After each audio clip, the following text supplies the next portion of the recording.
Colonel Shivendra का जन्म 1979 में न्यू दिल्ली में हुआ था। वो भी एक आर्मी फैमिली से बिलोंग करते हैं। उनके पिताजी ने 1965 और 1971 इन दोनों युद्धों को लड़ चुके हैं और उनके दादाजी भी ब्रिटिश आर्मी में सर्विस दे चुके हैं। और कर्नल शिवेंद्र को भी बचपन से ही आर्मी और पैरा कमांडो इन सब चीजों को इंटरेस्ट बढ़ने लगा था।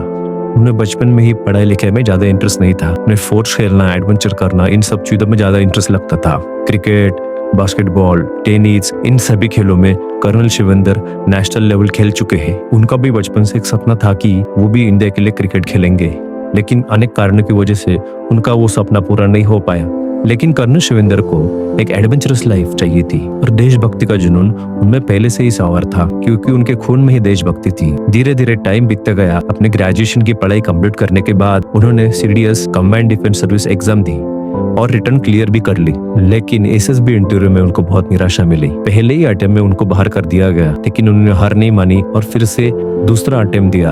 उसमें भी उनको निराशा मिली और फिर उन्होंने तीसरा अटेम्प्ट दिया। फाइनली तीसरा अटेम्प्ट में उनको एक पॉजिटिव रिजल्ट मिला, उनका सिलेक्शन हो गया और फिर ओटीए में 18 महीने की ट्रेनिंग के लिए चले गए। ओटीए की 18 महीने की मुश्किल ट्रेनिंग को उन्होंने आसानी से कंप्लीट कर लिया और 2002 में फाइनली वो इंडियन आर्मी में एज ए ऑफिसर कमीशन हुए। और जो उनका स्पेशल फोर्स ज्वाइन करने का सपना था वो अब पूरा होने की कगार पे खड़ा था और वो एकेडमी से सीधा पास आउट होने के बाद वो पैरा एसएफ प्रोबेशन के लिए चल पड़े। उन्हें 2 पैरा एसएफ यूनिट में ट्रेनिंग के लिए भेजा गया, लेकिन उन्हें पहली बार असफलता मिली और उन्हें अपनी parent unit 8 Maratha light infantry में भेजा गया।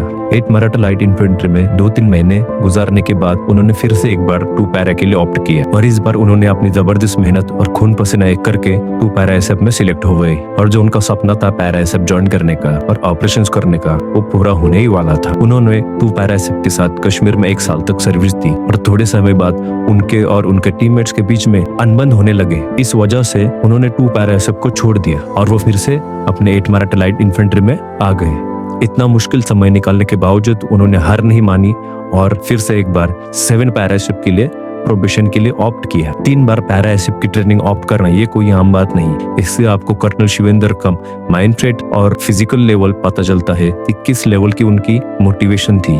और उन्होंने तीसरी बार 7 पैरा एसएफ में अपना प्रोबेशन दिया और 7 पैरा में सिलेक्ट हुए और आगे चल के उन्होंने 7 पैरा को कमांड भी किया था। और उन्होंने जेएनके में बहुत सारे counter insurgency, counter terrorism operations किए। और जो उनका कॉम्बैट का सपना था, कॉम्बैट देखने की इच्छा थी, एक्सपीरियंस करने की इच्छा थी, वो उनकी पूरी हो गई। और एक बार तो एक ऑपरेशन में उनके ऊपर 30 गोलियां चलाई गई थी मिलिटेंट की तरफ से, लेकिन उनकी ब्रेवरी और टैक्टिक्स की वजह से उनको एक भी गोली छू नहीं पाई। उन्होंने जेएनके में 30 से 40 ऑपरेशन में सक्सेसफुली भाग लिया और देश के दुश्मनों का खात्मा किया। अपने 20 साल के सर्विस में उन्होंने 17 साल तो सिर्फ जेएनके में ऑपरेशंस में निकाल दिए। उनको आर्मी में कुछ नहीं चाहिए था, सिर्फ मिलिटेंट्स को मारना, ऑपरेशंस करना, यही चाहिए था। ना उनको रैंक चाहिए थी, ना उनको वर्दी चाहिए थी, ना उनको बलिदान चाहिए था, सिर्फ और सिर्फ कॉम्बैट और ऑपरेशन करना था उनको। और 20 साल के सर्विस के बाद एज अ कर्नल वो इंडियन आर्मी से रिटायर हो गए। और रिटायर होने के बाद वो आज एक मोटिवेशनल स्पीकर और सेल्फ डिफेंस एक्सपर्ट की तरह वर्क कर रहे हैं और सोशल मीडिया के जरिए लोगों को मोटिवेट कर रहे हैं।